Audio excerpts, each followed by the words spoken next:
Stop. Please, we have to get going, huh, Bob? There's so much to do today. What a day, Both microphones are working and loudspeaker is gee, we're working. so happy. This is perfect. Oh, this is going to be one of the best shows, really. Oh, boy. Are you ever lucky to be dialing your CBS station right now? And first of all, boys and girls, we're going to hear the wind-up of Ray's recent European tour. Well, Bob, I've had so much. Oh, that hurt. Boy. Who threw that? Right through the control room window that came. Chief, you ever see the fail low? I mean, you start off, you're in high spirits, boom, the roof falls in on you. I think everything is taken care of now. Do you want to continue? You got to Paris. You want to go hear about go yourself? Well, okay, if you just want to let it trail off that way. You mind? I mean, somebody threw something through a window at me, and here I am. You know, I'm in a mood. You know what I'm going to do to all you listeners? Thank you. Listen to a commercial. Careful there, little Billy. Don't get too near that grill. Oh, these spare ribs look tasty. Tell you a secret, son. One your grandma taught me. The meat you're cooking is only as good as the barbecue sauce you use. And to make the most mouth-watering barbecue sauce ever, put a little French's Worcestershire right into it. There's more than 15 spices and ingredients in French's Worcestershire, one better than the other. There's all the right things to bring out the best flavor in a hot or a sweet barbecue sauce. Huh? What's that, Billy? Say Mama uses French's Worcestershire right from the bottle? It's good that way, too, son. All right, kids, come and get it. Here's a special offer. Get 12 delicious new barbecue sauce recipes. Just write Barbecue Book Box 56. That's Box 56, Rochester, New York. Here in our studio this evening, a gentleman with a very interesting project that he's working on. He's a visitor to our shores from Great Britain, and he's consented to give us a bit of time right here to explain what he is just about. Lieutenant Arthur Cornwall-Adams from London. Lieutenant, it's a pleasure to have you here. It's rather nice to be here, too, with on you. On behalf of Ray, who's sulking over in the corner, I'd like to welcome you to our show, and on behalf of all America, because I understand you're going to do something that will more or less affect us, too. Well, I certainly hope so, Bob. What I'm here for now is to do the preliminary work to a climbing expedition that I'm organizing here. Now, you have in the past, of course, made quite a name for yourself and your fellow British climbers in having conquered several great peaks around the world, mountains which heretofore had not been scaled. Is that what you're going to do here, climb a mountain that we haven't been able to climb? Bob, I think I have something rather interesting here that possibly will sound a bit ridiculous to you, although we hope that when we achieve this, it will go down in the annals of climbing as one of the greatest of its kind, or ever in history. I, of course, know what it is. I just wanted you to tell us. What we're going to do, Bob... Beg your pardon. ...is to scale the north side of the Empire State Building over the radio antenna that top it, and go down the south side. Mm-hmm. And you're going to do this with a crew of, with a crew of 3 other explorers, is that right? Well, we hope to have 3, but then, of course, we'll have to spend many days preliminary to the actual climb, and setting up our base camp on the 15th floor, and then pushing on to the 65th floor, where we'll have to have the mules stationed along with the supply of oxygen. That's base camp, too. I understand that, of course, you don't consider that window washers have scaled the Empire State. No, that's a great misconception. That's unofficial to compare scale. their work with our climbing, it is, of course, altogether different. What they do is take an elevator to, say, the 20th floor, and then go through a window, and then clean it, come in, and go to another floor via the elevator. They don't start at the bottom, go up the outside, and down the other side. See, it will take us, we hope at least, to have it done up and back. That is, up the north side, wave our hands from the top. We won't plant any flag up there. Oh, indeed. Will you? Mm-hmm. Oh, indeed we will. But actually, is there any other reason for doing this? Are you Well, it's just there, you know? the pride, of course, It's there. doing It's something. there. And but you are in search of something. You told me before you went on the air. Well, yes, we're in search of the abominable elevator operator that we've heard so much about. Yes, I have heard People about have him. seen his huge prints on the top there now, where the viewers or the people on tour, look out over. Yeah.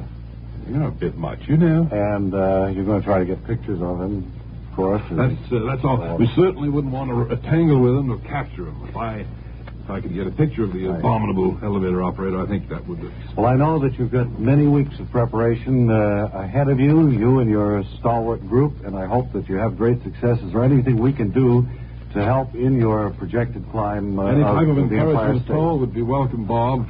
From our listeners, you mean? Well, of course, if we thought that people were behind us in this venture, I know that we'd approach it with a good deal more enthusiasm. All right. Well, then, if you would like to express your encouragement to Lieutenant Arthur Cornwall-Adams... You don't have to say the hyphen all the time. No, really, that's a bit much. Just send along a card to us here at CBS Arthur Radio. Cornwall-Adams, the mail will get to me that way. Arthur Cornwall-Adams.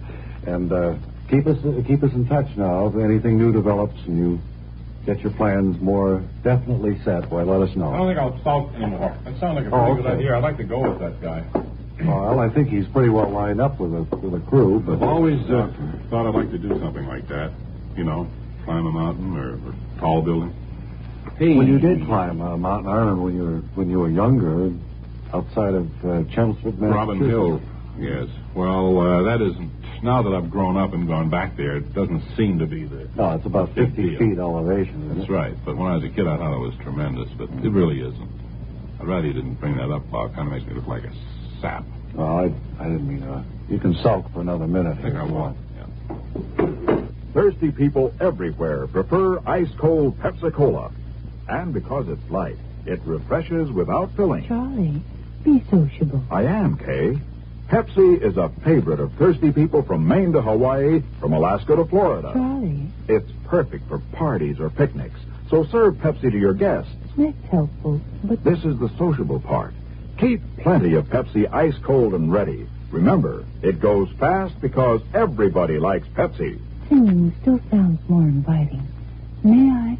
Be sociable, look smart, keep up to date with Pepsi. Drink light, refreshing Pepsi. Stay up and fair and debonair. Be sociable, have a Pepsi.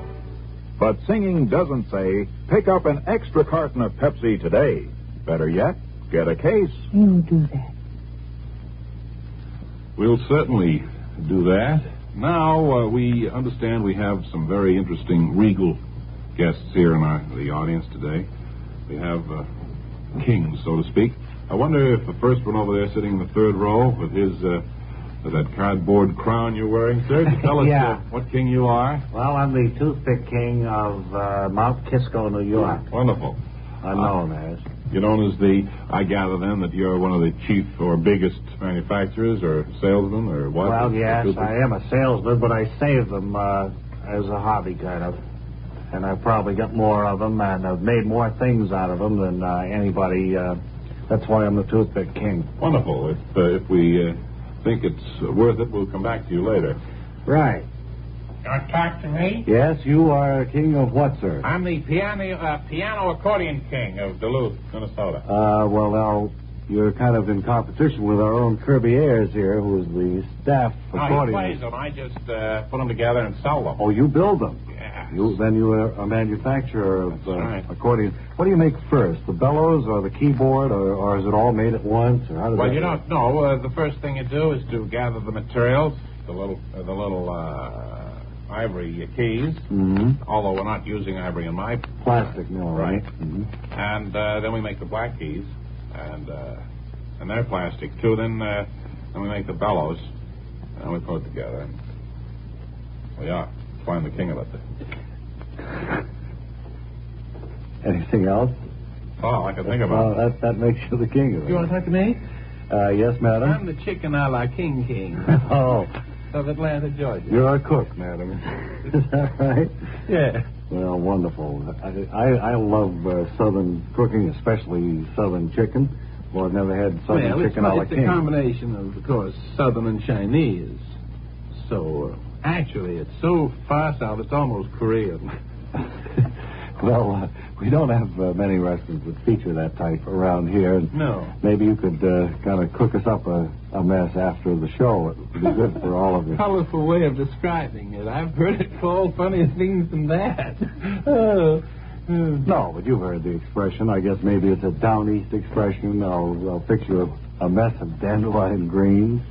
Well, it certainly wouldn't fix it for me. No, I don't think I'd like that. I'll fix you a mess of dandelion green. I don't know where it originated or just how it happened to be tied in with Bob, food. is there any other kings out there we could talk with? I think the pistachio nut king is here, but his story looked very dull on the card. Right, and the fig king, unfortunately, is stoned and cannot come to the microphone.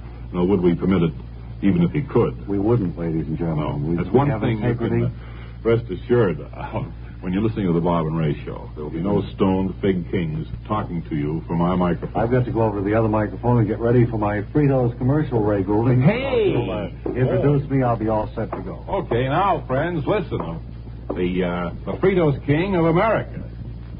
Munch, munch, munch a bunch of Fritos, corn chips. It's not polite to smack your lips, but you can't help it with Fritos corn chips. Munch, munch, munch a bunch of Fritos corn chips.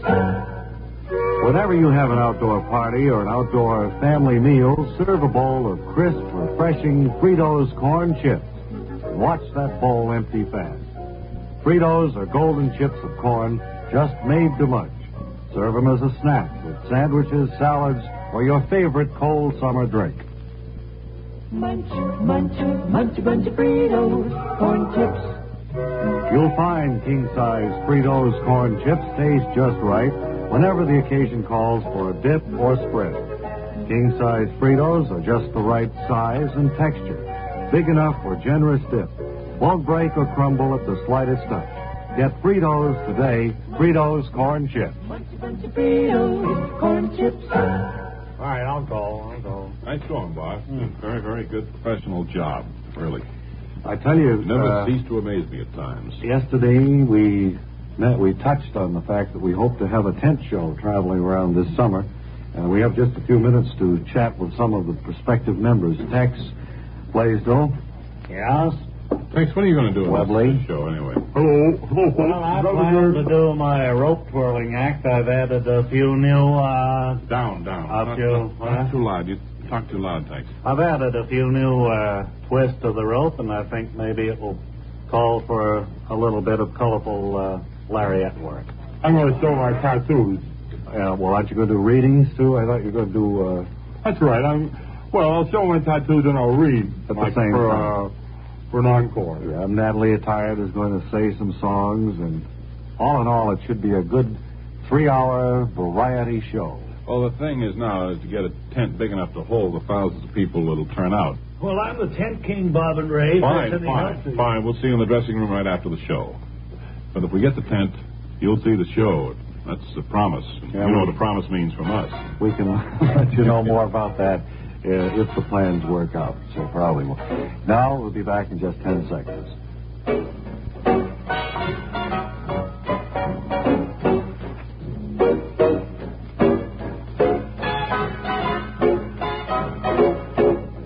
So, until tomorrow, everyone, this is Ray Goulding reminding you to write if you get work. Bob Elliott reminding you to hang by your thumbs. This is the CBS Radio Network. KC. CBS Radio Network. KC.